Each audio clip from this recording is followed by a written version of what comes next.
కార్తీక పురాణము 29వ అధ్యాయము.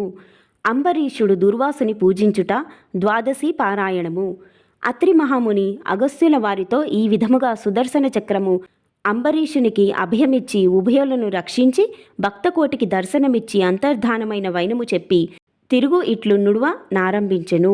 ఆ తరువాత అంబరీషుడు దుర్వాసుని పాదములపై పడి దండప్రమాణములాచరించి పాదములను కడిగి ఆ కడిగిన నీళ్లను తన శిరస్సుపై జల్లుకొని, ఓ మునిశ్రేష్ఠ, నేను సంసార మార్గమందున్న యొక్క సామాన్య గృహస్థుడను. నా శక్తి గొలది నేను శ్రీమన్నారాయణు సేవింతును.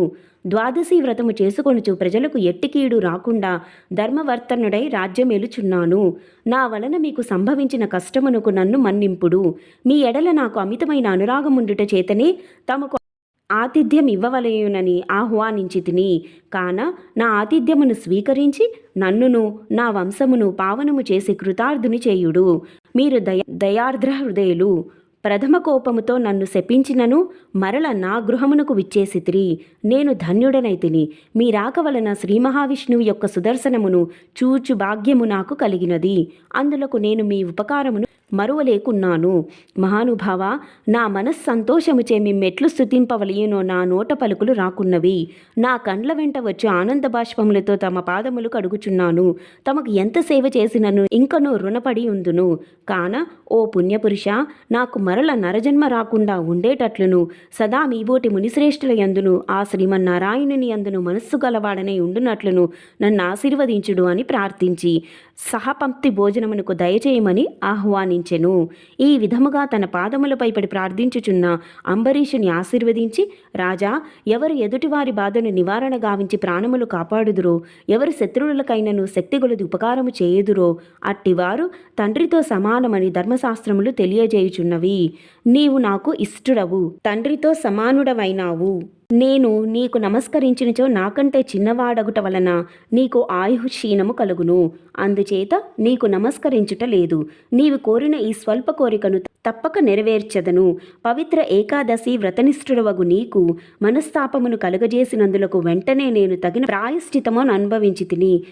నాకు సంభవించిన విపత్తును తొలగించుటకు నీవే దిక్కైతివి. నీతో భోజనము చేయుట నా భాగ్యముగాక మరి ఒకటి అగునా అని దుర్వాస మహాముని పలికి అంబరీషుని అభీష్టము ప్రకారం పంచభక్ష పరవాన్నములతో సంతృప్తిగా విందారగించి అతని భక్తికి కడుంగడు ప్రశంసించి అంబరీషుని దీవించి సెలవు పొంది తన ఆశ్రమమునకు వెళ్ళెను. ఈ వృత్తాంతమంతయు కార్తీక శుద్ధ ద్వాదశి దినంబున జరిగినది. కాన ఓ అగస్త్య మహాముని, ద్వాదశి వ్రత ప్రభావం ఎంతటి మహత్యం గలదో గ్రహించితివి గదా. ఆ దినమున విష్ణుమూర్తి క్షీరసాగరమందున్న శేషశయ్యపై నుండి లేచి ప్రసన్న మనస్కుడై ఉండును. కనుకనే ఆ రోజునకంతటి శ్రేష్టతయు మహిమయు కలిగినది. ఆ దినమును చేసిన పుణ్యము ఇతర దినములలో పంచదానములు చేసినంత ఫలమును పొందును. ఏ మనుజుడు కార్తీక శుద్ధ ఏకాదశి రోజున శుష్కోపవాసముండి పగలెల్లా హరినామ సంకీర్తన చే గడిపి ఆ రాత్రంతయు పురాణము చదువుతూ లేక వింటూ జాగరణ చేసి ఆ మరునాడు అనగా ద్వాదశి నాడు తన శక్తి కొలది శ్రీమన్నారాయణ ప్రీతి కొరకు దానములిచ్చి బ్రాహ్మణులతో గూడి భోజనము చేయునో అట్టివాని సర్వ పాపములు ఈ వ్రత ప్రభావం వలన పటాపంచలైపోవును. ద్వాదశి దినము శ్రీమన్నారాయణునకు ప్రీతికరమైన దినము కనుక ఆనాడు ద్వాదశి గడియలు తక్కువగా యున్నను. ఆ గడియలు దాటకుండగానే భుజింపవలెను. ఎవరికైతే వైకుంఠంలో స్థిర నివాసం ఏర్పరచుకొని ఉండాలని కోరిక ఉండునో అట్టివారు ఏకాదశి వ్రతము ద్వాదశి వ్రతము రెండునూ చేయవలెను. ఏ ఒక్కటియు విడవకూడదు. శ్రీహరికి ప్రీతికరమగు కార్తీక శుద్ధ ద్వాదశి అన్ని విధముల శ్రేయస్కరమైనది. దాని ఫలితము గురించి ఎంత మాత్రము సంశయింపకూడదు. మర్రి చెట్టు విత్తనము చాలా చిన్నది అయినను అదే గొప్ప వృక్షమైన విధముగా కార్తీక మాసములో నియమానుసారముగా చేసిన ఏ కొంచెము పుణ్యమైనను అది అవసాన కాలమున యమదూతల పాలు కానియక కాపాడును. అందులకే ఈ కార్తీక మాస వ్రతము చేసి దేవతలేగాక సమస్త మానవులు తరించిరి. ఇట్లు స్కాంద పురాణాంతర్గత వశిష్ఠ ప్రోక్త కార్తీక మహత్యమందలి 39వ 29వ రోజు పారాయణము సమాప్తము. శివార్పణమస్తు. కార్తీక పురాణము 30వ అధ్యాయము. కార్తీక వ్రత మహిమా ఫలశ్రుతి. నైమిసారణ్య ఆశ్రమంలో సౌనకాది మహామునులకందరకు సూత మహాముని తెలియజేసిన విష్ణు మహిమను విష్ణు భక్తులు చరిత్రములను విని ఆనందించి 1000 నోళ్ల కొనియాడిరి. సౌనకాది మునులకు ఇంకనూ సంశయములు తీరనందున సూతుని గాంచి, ఓ మునితిలకమా, కలియుగమునందు ప్రజలు అరిషడ్వర్గములకు దాసులై అత్యాచార పరులై జీవించుచు సంసార సాగరమును తరింపలేకున్నారు. అటువంటి వారు సులభముగా ఆచరించు తరుణోపాయం ఏదైనా కలదా? ధర్మములన్నింటిలో మోక్ష సాధనకు ఉపకరించు ఉత్తమ ధర్మమేది? దేవతలందరిలోనూ ముక్తినొసంగు ఉత్తమమైనదెవరు? మానవుని ఆవరించుచున్న అజ్ఞానమును రూపుమాపి పుణ్యఫలములిచ్చు కార్యమేది? ప్రతి క్షణము మృత్యువు వెంబడించుచున్న మానవులకు సులభముగా మోక్షము పొందగల ఉపాయము ఏమి? హరినామస్మరణ సర్వదా చేయుచున్న మేము ఈ సంశయములతో ఉన్నాము కాన దీనిని వివరించి తెలియజేయమని కోరిరి. అంత సుతుడా ప్రశ్నను ఆలకించి, ఓ మునులారా, మీకు కలిగిన సంశయములు తెలుసుకొనవలసినవి. కలియుగమందలి మానవులు మందబుద్ధులు. క్షణిక సుఖములతో నిండిన సంసార సాగరమును దాటుటకు మీరు అడిగిన ప్రశ్నలు మోక్ష సాధనము కాగలవు. కార్తీక వ్రతము వలన యాగాది క్రతువులో నేర్చిన పుణ్యము దానధర్మ ఫలము చేకూరును.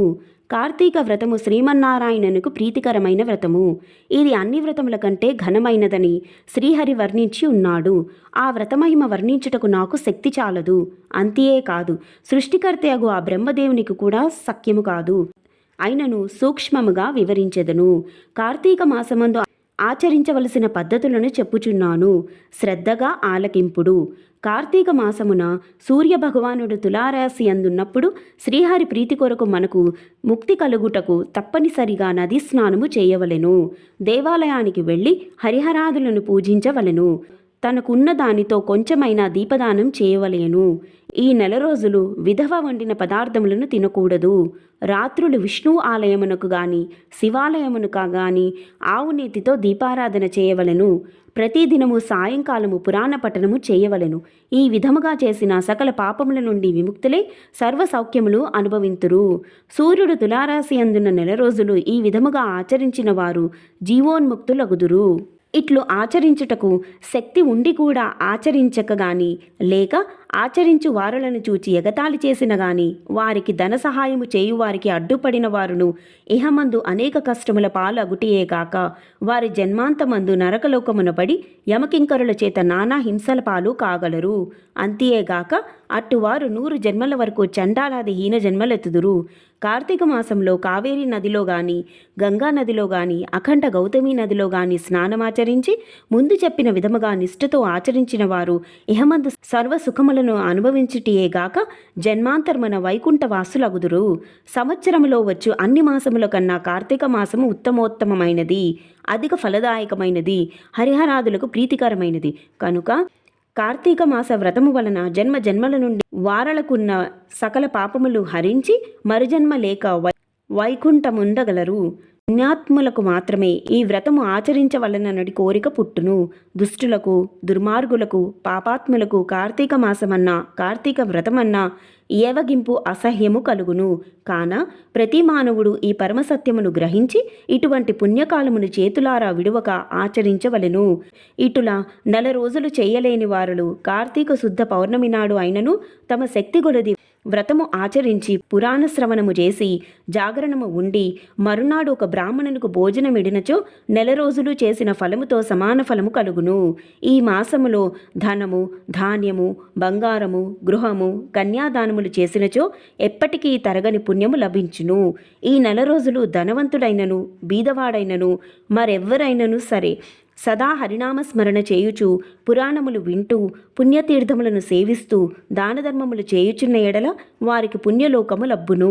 ఈ కథను చదివిన వారికిని వినిన వారికిని శ్రీమన్నారాయణుడు సకల ఐశ్వర్యములు ఇచ్చి వైకుంఠ ప్రాప్తి కలగజేయును. ఇట్లు స్కాంద పురాణాంతర్గత వశిష్ఠ ప్రోక్త కార్తీక మహత్యమందలి 30వ 30వ ఆఖరి రోజు పారాయణము సమాప్తము. శివార్పణమస్తు. ఓం సర్వేషాం స్వస్తిర్భవతు. ఓం సర్వేషాం శాంతిర్భవతు. ఓం సర్వేషాం పూర్ణం భవతు. ఓం శాంతి